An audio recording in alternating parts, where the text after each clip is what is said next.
O, yan na ang pruweba na may kabit talaga ang asawa mo.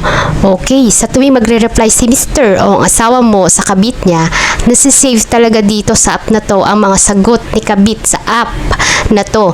Kaya mahuhuli mo talaga kung may kabit ang asawa mo. So, my Jelly Family Vlog. Ang topic natin ngayon, ikaw, paano mo mahuhuli ang asawa mo may kalaguyo? Tara, panoorin natin ang full video ko at baka matulungan po kita. Pero bago ang lahat, pa-subscribe my channel, pa-like, pa-share at pa-comment na rin po kung may natutunan po kayo sa aking channel o may naitulong po ako sa inyo. Maraming salamat!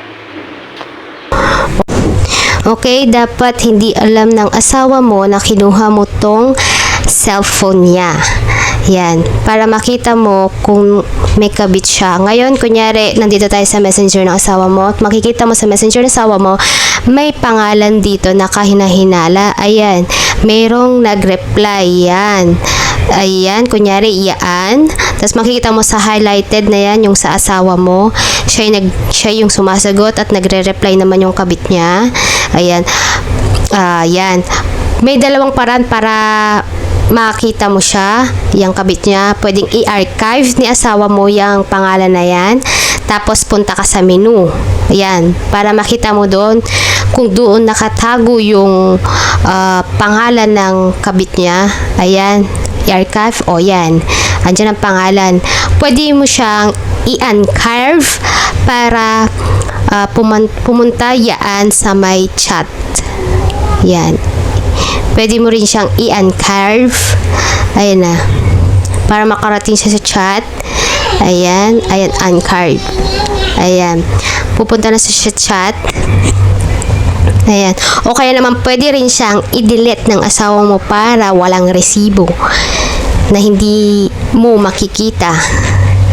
Ayan. Ayan. Ayan. O, diba?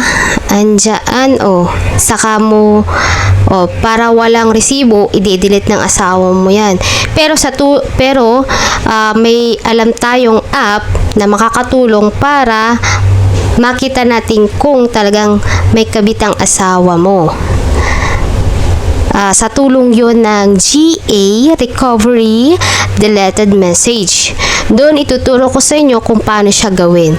Pero dapat kapag nag-download kayo ng app na yon, dapat ay kasalukuyan mong kinuha ang kanyang cellphone para kasalukuyan din masasave ang mga reply ng kabit niya, katulad nito. Ayan ayan yung mga na-save na reply ng kabit ng asawa mo. Yan. Kahit na-delete niya yung messenger name ng kabit niya, pwedeng ma-save yung mga sagutan nilang dalawa. Ayan yung sinasabi kong GA Recovery Deleted Message.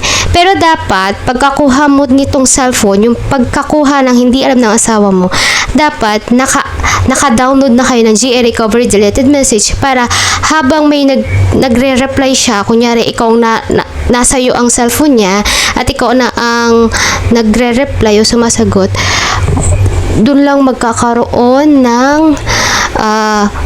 pagsisave ng respond ng kabit niya.